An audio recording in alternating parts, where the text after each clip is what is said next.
Paradigm people, welcome into Paradigm Lifestyle Podcast powered by Paradigm Fitness Indonesia. It's your future. With me, Franz 207 And Eric Limans. Kita udah kedatangan langsung dari Dr. Refri Nugraha. Halo. Halo. Thank you Dok for coming. The pleasure is mine. Wow. Keren ya kalau dokter ya. Owner dan co-founder dari Betul. Less Salt.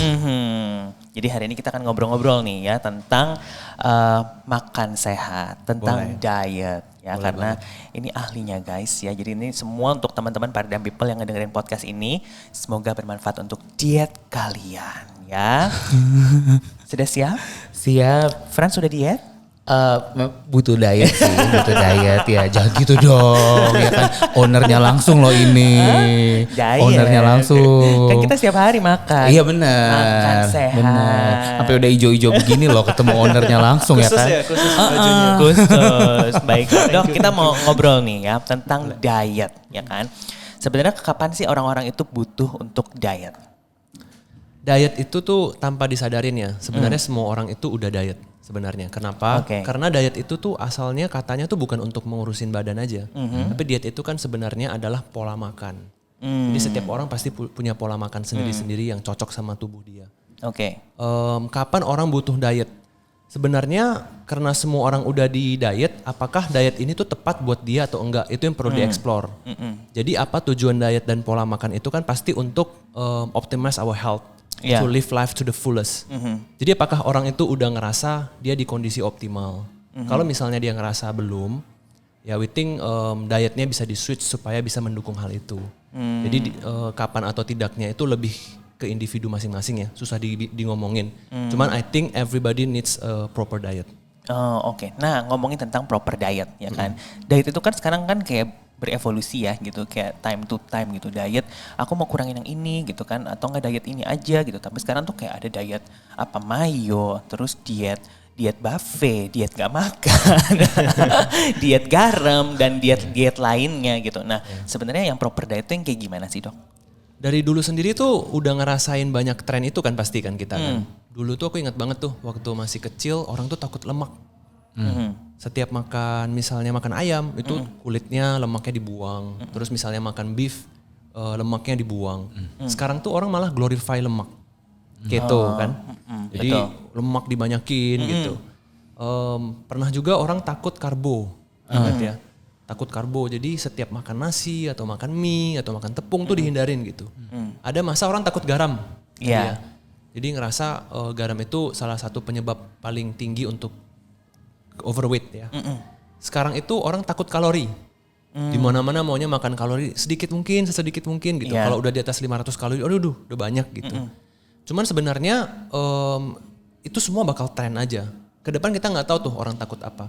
Tapi yang pasti kalau diet yang benar itu tuh Less Salt sendiri percaya ada 4 pilar yang butuh kita untuk perhatiin di setiap diet kita tuh harus ada. Oke. 4 itu satu what, jadi quality-nya apa, source-nya apa gitu.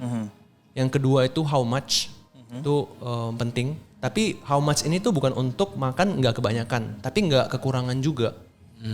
Yang ketiga itu when. Jadi itu juga penting banget ya.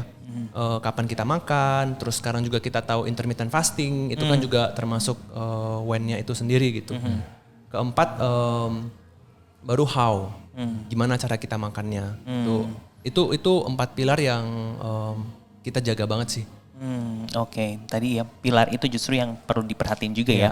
Ada what, ada how much, ada when, sama ada how. Ya, itu aku banget loh.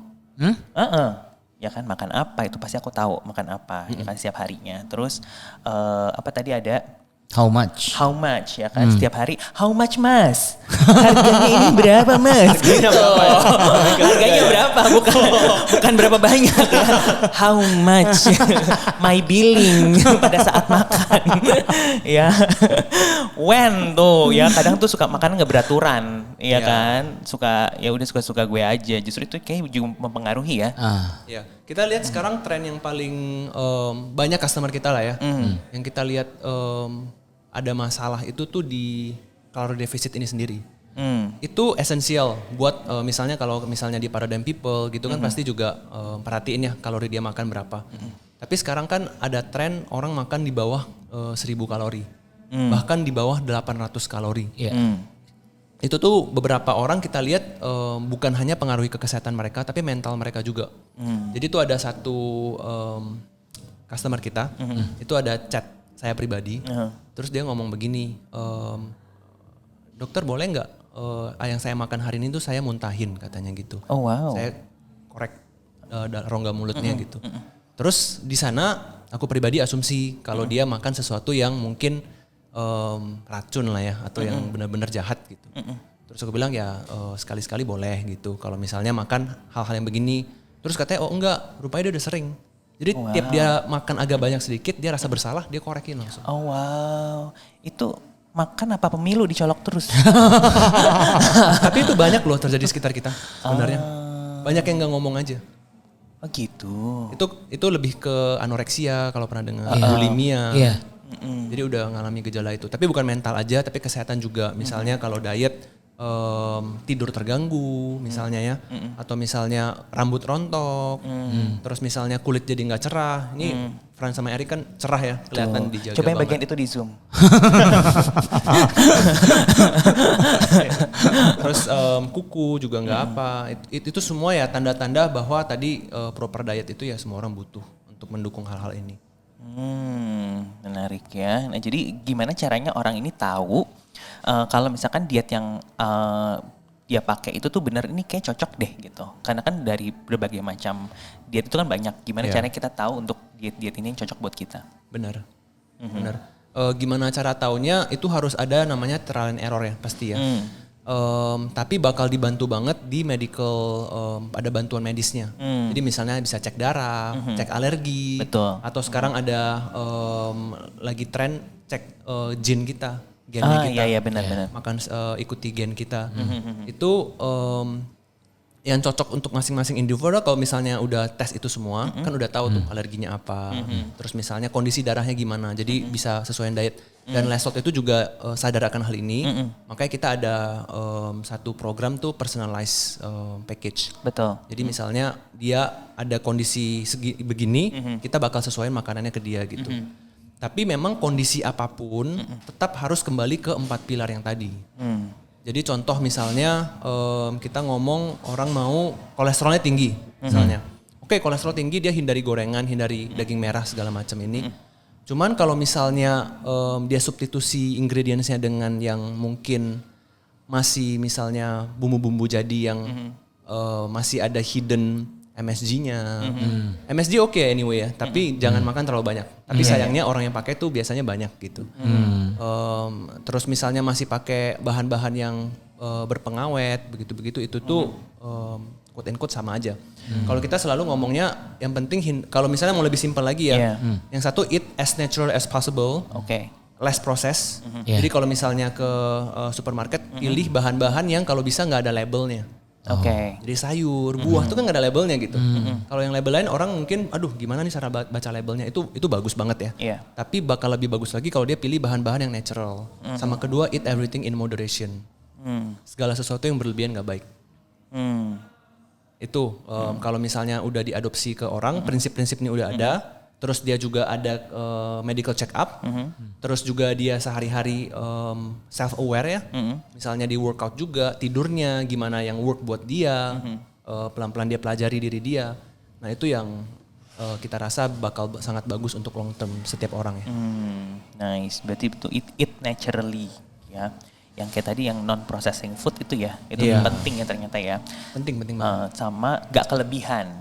Gak kekurangan juga. Gak kekurangan juga, iya. Itu penting. Saya paling anti kekurangan ya. Kelebihan gak apa-apa. Kelebihan duit maksudnya. Amin. Kalau itu gak apa-apa. Cuan kalau itu penting. Ya, makan gak usah kelebihan. Iya benar. Gitu. Jadi memang harus cukup sesuai dengan nutrisi. Gitu ya. Oke, nah terus untuk persepsi. Diet sehat sama diet yang cepat. Kan sekarang banyak tuh orang mau diet, pokoknya dalam waktu 1 minggu gue harus turun 4 kilo gitu misalnya. Jadi itu sebenarnya yang mana sih yang benar dok gitu? kalau namanya segala sesuatu yang instan kan kebanyakan nggak bagus ya. Jadi kita memang lebih promote ke sustainable diet. Diet yang memang cocok untuk orang ini dan dia bisa makan itu dalam waktu yang lama. Di Lesot juga kita sangat-sangat untuk, jadi makanya we love feedback. We love when people give critics. Itu kita langsung on the spot kita bakal langsung improve gitu. Jadi makanya yang beli Lesot, yang makan Lesot itu biasanya tuh udah ada bahkan yang makan sampai udah 7 tahunan, 5 tahunan nggak stop. Dan mungkin kalian juga kalau di Instagram Lesot bisa lihat, oh kok orang ini sering post ya gitu. Itu dia udah makan bertahun-tahun karena kita incarnya itu.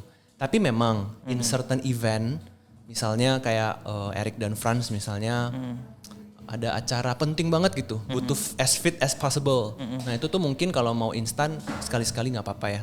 Untuk menunjang kepercayaan diri kalian gitu. Iya, Tapi kalau misalnya sehari-hari jangan incer instan sih. Jadi jangan yang cepat ya. Iya. Cepat itu juga relatif ya. Jadi kalau kita saraninnya selalu yang gampangnya itu 10% loss weight-nya dalam sebulan. Jadi kalau misalnya orang 80 kilo, misalnya dia mau turun diet, mungkin sebulan max 8 kilo oke. Oke. Oh. Tunggu. Gimana? 10% dari berat badan per bulan. Kalau hitung-hitungan agak-agak. Soalnya hitung duit ya. Kalau hitung duit nggak apa-apa deh. Oh gitu, jadi 1 bulan itu at least 10%. Dari, Bukan at least, dia saranin max segitu. disaranin max-nya adalah 10% dari berat badan yang sekarang gitu. Ya. Tentunya kalau di dalam hal ini tuh nggak ada always or never ya. Jadi ada beberapa kasus tertentu juga, misalnya ada penyakit, dia butuh untuk lose weight secepat mungkin. Itu tuh mungkin bisa operasi untuk lemaknya kalau pernah dengar. Nah, hal-hal seperti itu tuh ada untuk faktor-faktor pengecualian. Jadi memang susah di ngomongin ya per individual. Cuman pada generalnya 10% oke. Terus incer untuk long term sustainable itu gimana? Itu yang kita selalu rekomendasiin sih. Jadi emang lebih pada long termnya untuk supaya ya tetap ini ya ke maintain ya gitu. Gak cuma asal cepet doang. Benar, benar. Dan masalah weight juga mungkin perlu diperhatiin bukan weightnya aja.